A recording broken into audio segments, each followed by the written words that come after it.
राजस्थान के कोटा शहर में 31 जनवरी 2019 को बारिश होने की वजह से ठंड काफी बढ़ गई थी। लेकिन उस इलाके में जैन मंदिर, राम मंदिर और गुरुद्वारा होने की वजह से आम दिनों की तरह ही उस दिन भी लोगों की चहल पहल और अच्छी खासी भीड़ थी। इस पौष इलाके में जैन मंदिर के ठीक सामने ज्वेलर राजेंद्र विजयवर्गीय का 2 मंजिला मकान था। उनके परिवार में पिता चांदमल के अलावा उनकी पत्नी गायत्री और 18 साल की बेटी पलक थी। स्टेशन रोड पर उनकी विजय ज्वेलर्स नाम से ज्वेलरी की दुकान थी। राजेंद्र के पिता चांदमल रोजाना शाम को 7 बजे जब जैन मंदिर की आरती होती थी तो वो भी अपने घर से राम मंदिर जाने के लिए निकलते थे। फिर वहां से स्कूटर पर वो अपनी दुकान पर पहुंच जाते थे और फिर रात को 8:30 बजे दुकान बंद करने के बाद पिता चांदमल और उनका बेटा राजेंद्र विजयवर्गीय दोनों अक्सर साथ ही घर लौटते थे। लेकिन 31 जनवरी को कुछ जरूरी काम की वजह से राजेंद्र दुकान पर ही रुक गया था, जबकि उसके पिता चांदमल करीब 8:30 बजे अपने नौकर के साथ वापस घर लौट आए थे। नौकर उनके घर के बाहर से ही वापस अपने घर चला गया था। इसके बाद चांदमल अपने घर की ऊपरी मंजिल पर पहुंचे। उन्होंने डोर बेल बजाई, लेकिन दरवाजा नहीं खुला और ना ही घर के अंदर कोई हलचल हुई, जबकि डोर बेल की आवाज बाहर से ही सुनाई दे रही थी। इसके बाद चांदमल ने दरवाजे को खटखटाने की कोशिश की तो दरवाजा खुलता चला गया। ये सब देखकर चांदमल हैरान रह गए, क्योंकि ऐसा पहली बार हुआ था जब दरवाजा अंदर से बंद नहीं किया गया था। इसके बाद चांदमल ने बहू गायत्री के कमरे की ओर बढ़ते हुए उसे आवाज लगाई, लेकिन फिर अचानक वो वहीं पर ठिठक गए, क्योंकि गायत्री के कमरे के बाहर खून फैला हुआ था। बहू गायत्री की खामोशी और फर्श पर फैले खून को देखकर चांदमल डर गए। वो जोर जोर से चिल्लाने लगे। उनके चिल्लाने की आवाज सुनकर ग्राउंड फ्लोर पर रहने वाली किराएदार रश्मि भी घबरा गई। लेकिन जैसे ही रश्मि ऊपर गई तो वहां पर बदहवास हालत में खड़े चांदमल ने गायत्री के कमरे के सामने फैले हुए खून की तरफ इशारा किया।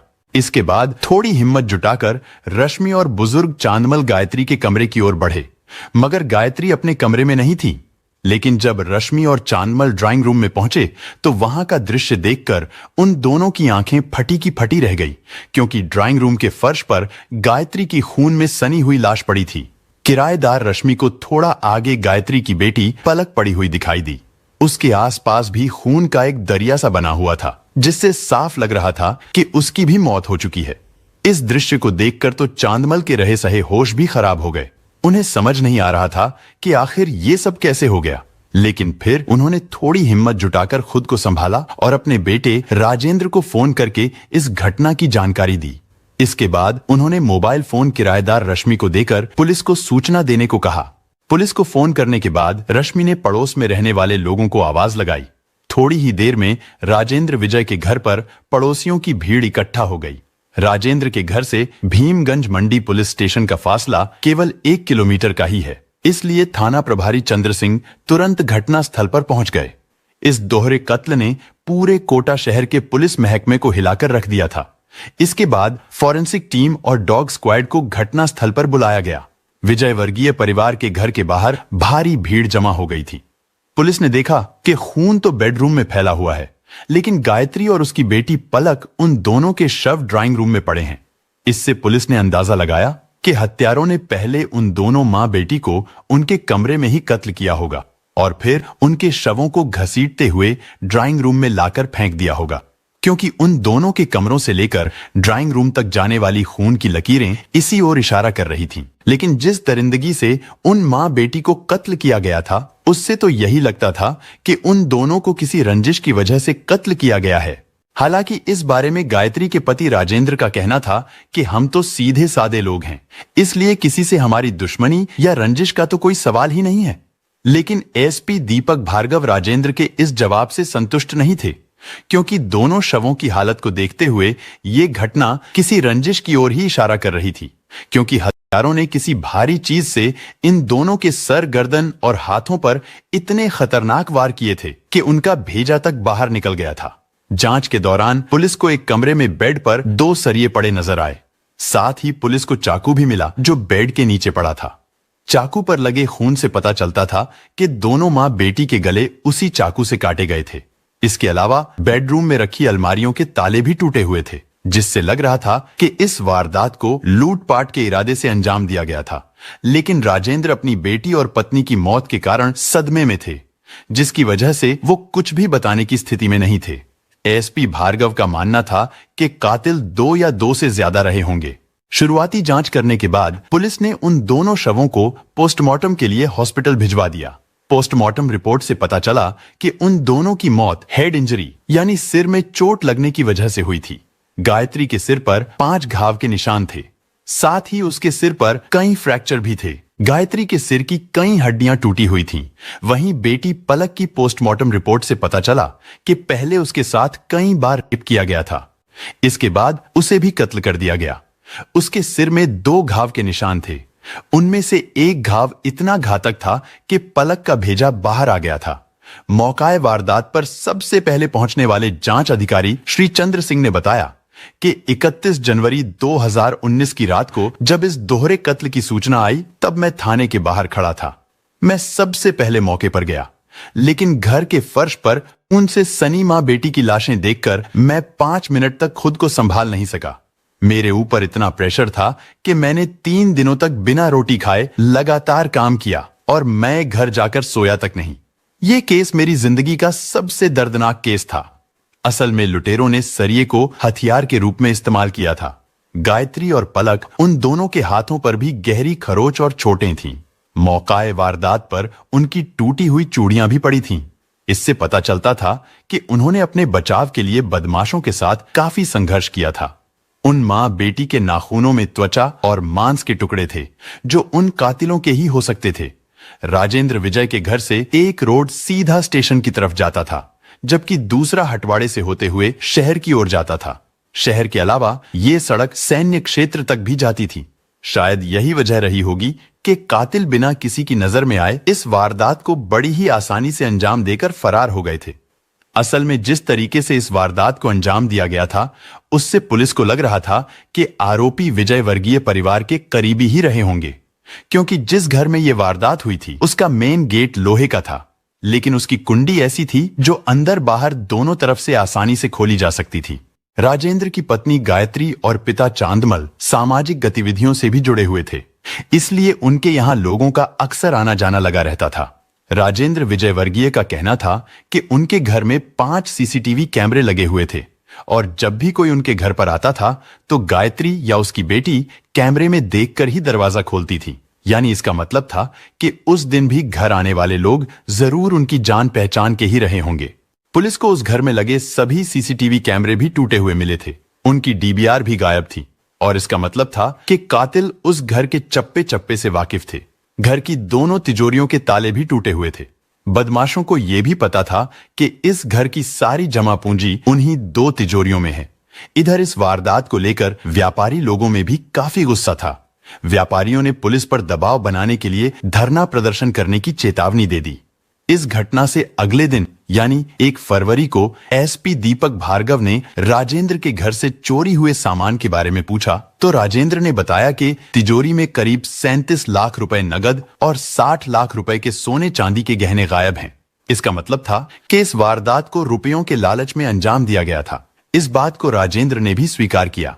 इसके बाद एसपी दीपक भार्गव ने पुलिस की कई टीमें बनाई, जिनमें करीब 200 जवान शामिल थे। पुलिस ने उस इलाके में लगे सभी सीसीटीवी कैमरा को खंगालना शुरू कर दिया। साथ ही पुलिस की अलग अलग टीमें अपराधियों की तलाश में होटलों और धर्मशालाओं में भी छापेमारी कर रही थी। कोटा शहर की पूरी तरह से नाकाबंदी कर दी गई थी ताकि अपराधी किसी भी तरह शहर छोड़कर फरार ना हो सके। लेकिन फिर 2 फरवरी को इस मामले में नया मोड़ तब आया जब पुलिस को घटनास्थल से सफेद रंग का एक गमछा मिला। दरअसल अफरा तफरी में कोई अपराधी अपना गमछा छोड़ गया था। पुलिस ने उस गमछे के बारे में जब राजेंद्र से पूछा तो वो कुछ नहीं बता पाए, लेकिन किसी मुखबिर ने संदेह जताया कि इस तरह का गमछा राजेंद्र की दुकान पर चौकीदारी करने वाले मस्तराम का हो सकता है। हालांकि जांच के दौरान पुलिस की नजर और भी कई लोगों पर थी, लेकिन फिर 3 फरवरी की शाम को एक मुखबिर ने कांस्टेबल शिवराज को सूचना दी कि राजेंद्र का एक पुराना नौकर आजकल खूब पैसे उड़ा रहा है। मुखबिर ने बताया कि उस नौकर ने हाल ही में 70,000 रुपए का मोबाइल और महंगे कपड़े खरीदे हैं। कहावत है कि अपराधी वारदात करने के बाद किसी ना किसी बहाने मौकाए वारदात पर जरूर आता है, लेकिन कई बार यही चूक उसके पकड़े जाने का कारण बन जाती है। इस मामले में भी कुछ ऐसा ही हुआ। 3 फरवरी को गायत्री और पलक की शोक सभा थी, लेकिन अचानक उनकी शोक सभा में एक व्यक्ति दहाड़े मार मारकर रोने लगा। वो बार बार कह रहा था कि मालिक ये सब कैसे हो गया। और जब वो राजेंद्र को दिलासा देने के लिए उसके पास आया तो उसके मुंह से निकलने वाली शराब की बदबू राजेंद्र के नाक तक पहुंच गई। राजेंद्र ने उसे जबरन पीछे हटाने की कोशिश की, लेकिन वो व्यक्ति और भी जोर जोर से रोने लगा। उस शोक सभा में सादे कपड़ों में पुलिस वाले भी मौजूद थे। पुलिस को उस व्यक्ति की यह हरकत बहुत अजीब लग रही थी। उन्होंने राजेंद्र से पूछा कि ये व्यक्ति कौन है। राजेंद्र ने बताया कि ये उनका पुराना नौकर है, जिसका नाम मस्तराम मीणा है। राजेंद्र ने यह भी बताया कि मस्तराम उनका बहुत वफादार नौकर था। इस घटना से 2.5 साल पहले मस्तराम उनकी दुकान पर चौकीदारी करता था। मस्तराम का नाम सुनते ही पुलिस की आंखें चमक उठीं, क्योंकि ये वही पुराना नौकर था जिसके बारे में पुलिस को एक मुखबिर ने बताया था कि वो आजकल खूब पैसे उड़ा रहा है। क्योंकि अब मस्तराम पुलिस की नजरों में आ गया था, इसलिए पुलिस उसे उठाकर भीमगंज थाने ले आई और जब उससे कड़ाई से पूछताछ की गई तो वो जल्दी ही टूट गया। लेकिन मस्तराम ने इस दोहरे कत्ल की जो कहानी सुनाई, उसे सुनकर पुलिस वालों के भी दिल दहल गए। पूछताछ के दौरान मस्तराम ने बताया कि इस वारदात को उसने अपने एक दोस्त लोकेश मीणा के साथ मिलकर अंजाम दिया था। मस्तराम और लोकेश दोनों दोस्त थे और वो दोनों एक ही गांव के रहने वाले थे। मस्तराम की अभी तक शादी नहीं हुई थी। साथ ही ये भी पता चला कि उसके पिता की 3 साल पहले मौत हो गई थी, जिसके बाद उसके भाइयों ने अपनी पुश्तैनी जमीन 18 लाख रुपए में बेच दी थी और रकम का बंटवारा कर लिया था। मस्तराम को भी बंटवारे में 6 लाख रुपए मिले थे, लेकिन उसने ये रकम अय्याशी में उड़ा दी थी। हालांकि शराब के नशे में हुड़दंग करने पर वो गांव वालों से कई बार पिट भी चुका था। वहीं मस्तराम के दोस्त लोकेश मीणा ने 10वीं में फेल होने के बाद ठेकेदारी का काम शुरू कर दिया था, लेकिन लड़ाई झगड़ा करने के कारण उसे कोई काम नहीं मिलता था। केशव राय पाटन थाने में उसके खिलाफ कई मुकदमे भी दर्ज हैं, लेकिन कुछ समय पहले जब वो अपनी भाभी को लेकर भाग गया था तो उसके घर वालों ने उसे घर से बाहर निकाल दिया था। मस्तराम और लोकेश दोनों सोचने लगे थे कि वो दोनों मिलकर किसी बड़ी लूटपाट की वारदात को अंजाम देंगे, जिसके बाद वो दोनों ऐशो आराम की जिंदगी गुजारेंगे। इस घटना से 3 साल पहले मस्तराम राजेंद्र विजयवर्गीय की दुकान पर नौकरी कर चुका था, इसलिए उसे पता था कि घर का कौन सदस्य कब घर आता है और कब घर से बाहर जाता है। उसे यह भी पता था कि राजेंद्र के घर में पैसे और ज्वेलरी कहां रखे हैं। मस्तराम ने अपने दोस्त लोकेश को बताया कि हमें 1-2 लोगों को कत्ल करना पड़ेगा, लेकिन वहां से काफी पैसा और सोना हाथ लगेगा। पैसे के बारे में सुनते ही लोकेश भी तैयार हो गया। पूछताछ के दौरान मस्तराम ने बताया कि उन दोनों ने वारदात को अंजाम देने से पहले राजेंद्र की दुकान और उसके घर की कई दिनों तक रेकी की। इसके बाद वारदात को अंजाम देने के लिए उन्होंने शाम 7 बजे का समय चुना, क्योंकि उस समय राजेंद्र विजयवर्गीय तो दुकान पर होते थे। उनके पिता चांदमल भी शाम को राम मंदिर में दर्शन करने के बाद मंदिर से सीधे अपने बेटे के पास दुकान पर पहुंच जाते थे और फिर 8:30-9 बजे से पहले उन दोनों में से कोई भी घर पर नहीं आता था। राजेंद्र के घर में ग्राउंड फ्लोर पर किराएदार रश्मि अकेली रहती थी, लेकिन शाम को उस समय रश्मि भी सब्जी लेने मंडी चली जाती थी। मस्तराम और लोकेश के लूटपाट के प्लान में गायत्री और उसकी बेटी पलक को कत्ल करना पहले से तय था। इसके लिए वो दोनों सरिये और चाकू साथ लेकर आए थे, क्योंकि राजेंद्र की पत्नी गायत्री और बेटी दोनों ही मस्तराम को जानती थी। इसलिए घर की डोरबेल बजाने पर गायत्री ने दरवाजा खोल दिया। दरवाजा खुलते ही वो दोनों अंदर चले गए। गायत्री ने उन्हें बैठने को कहा, लेकिन जैसे ही गायत्री अपने कमरे की तरफ मुड़ी तो दोनों ने सरिये से उसके सिर पर ताबड़तोड़ कई वार कर दिए। घर में शोर सुनकर जैसे ही पलक अपने कमरे से बाहर निकली तो उन दोनों ने उस मासूम को पकड़ लिया। उन दरिंदों ने उसके साथ पहले रेप किया, फिर उन दोनों ने मिलकर उसे भी खत्म कर दिया। वो दोनों बिल्कुल भी जिंदा ना बच जाएं, ये सोचकर मस्तराम और लोकेश ने चाकू से दोनों का गला भी रेत दिया। इसके बाद मां बेटी के शवों को घसीटकर उन्होंने ड्राइंग रूम में डाल दिया। मस्तराम को पता था कि ज्वेलरी और केश गायत्री के कमरे की तिजोरी में रखे जाते हैं। मस्तराम और लोकेश अपने साथ एक बैग भी लेकर आए थे। उन्होंने तिजोरी तोड़कर जितनी भी ज्वेलरी और केश था बैग में भर लिया। इसके बाद वो दोनों तुरंत वहां से फरार हो गए। वो दोनों बस पकड़कर सीधे गांव पहुंचे। उन्होंने सारे गहने और कुछ केश अपने घर में छिपा दिया। फिर वो दोनों रात को बूंदी जिले से रोडवेज बस पकड़कर जयपुर चले गए। जयपुर में वो लोग बस स्टैंड के पास एक होटल में रुके। अगले दिन दोनों ने खूब खरीदारी की और शराब पी। इसके बाद उन्होंने 70-70 हजार रुपए के महंगे मोबाइल फोन और महंगे कपड़े खरीदे। फिर 2 फरवरी को वो दोनों वापस कोटा आ गए। हालांकि मस्तराम को अपने प्लान पर पूरा विश्वास था, उसे पकड़े जाने का डर नहीं था, लेकिन फिर भी वो अपनी तसल्ली के लिए, ताकि किसी को उस पर शक ना हो, वो शोक जताने का दिखावा करने के लिए राजेंद्र के घर चला आया था। लेकिन शोक सभा में जब मस्तराम दहाड़े मारकर रोने लगा तो कांस्टेबल शिवराज को उस पर कुछ शक हुआ, जिसके बाद उसे अरेस्ट कर लिया गया। राजेंद्र विजय ने पुलिस को बताया था कि लुटेरों ने उनके घर से करीब 37 लाख रुपए कैश और गहने चोरी किए थे।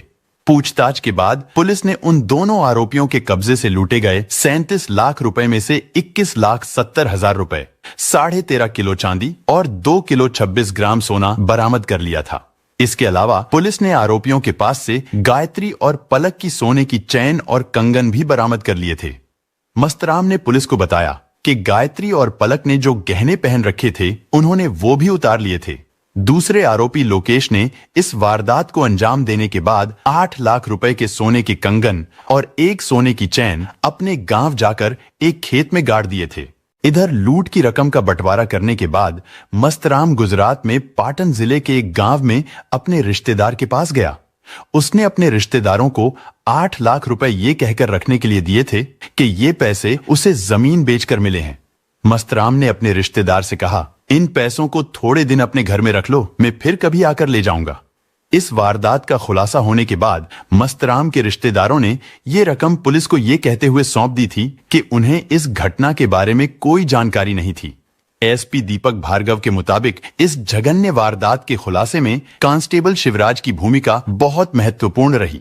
शोक सभा में जब उन्हें मस्तराम के हाव भाव पर शक हुआ तो उन्होंने पूरा ध्यान उसी पर लगा दिया था। इस कोशिश में उन्हें मस्तराम की कलाइयों पर खरोच के निशान नजर आए, जिसकी वजह से उनका शक और भी पुख्ता हो गया था। इन सब चीजों का खुलासा होने के बाद ये मामला कोर्ट में चलता रहा, लेकिन फिर 18 फरवरी 2020 को पॉक्सो कोर्ट ने इस जघन्य अपराध को रेयरेस्ट ऑफ रेयर मानते हुए मस्तराम मीणा और लोकेश मीणा को फांसी की सजा सुनाई। साथ ही उन दोनों पर 80-80 हजार रुपए जुर्माना भी लगाया गया। इसके अलावा उन दोनों को और भी कई अन्य धाराओं में सजा सुनाई गई।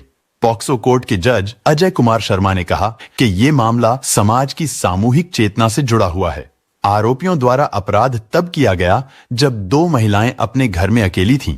आरोपियों ने न केवल फरियादी के घर में रखी संपत्ति लूटी, बल्कि उसकी बेटी से दुष्कर्म कर दोनों महिलाओं को बेरहमी से कत्ल कर दिया। न्यायाधीश अजय कुमार शर्मा ने कहा कि इस प्रकार के अपराध से समाज का हर तबका सुरक्षा चाहता है। ऐसे दरिंदों को समाज कभी भी अपने बीच नहीं देखना चाहता। अजय कुमार शर्मा ने अपने फैसले में लिखा है कि आरोपियों की सजा को लेकर फांसी के वारंट प्राप्त होने पर आरोपियों की गर्दन में फंदा डालकर फांसी पर तब तक लटकाया जाए जब तक उनकी मृत्यु ना हो जाए। दोस्तों, इस घटना को सुनाने का उद्देश्य किसी का दिल दुखाना नहीं है, किसी को परेशान करना नहीं, बल्कि आपको जागरूक करना है, आपको सचेत करना है। दोस्तों, इस पूरी घटना के बारे में आपकी क्या राय है, कमेंट बॉक्स में जरूर बताएं। और अगर हमारी मेहनत पसंद आई हो तो इस वीडियो को लाइक करते हुए शेयर भी करें।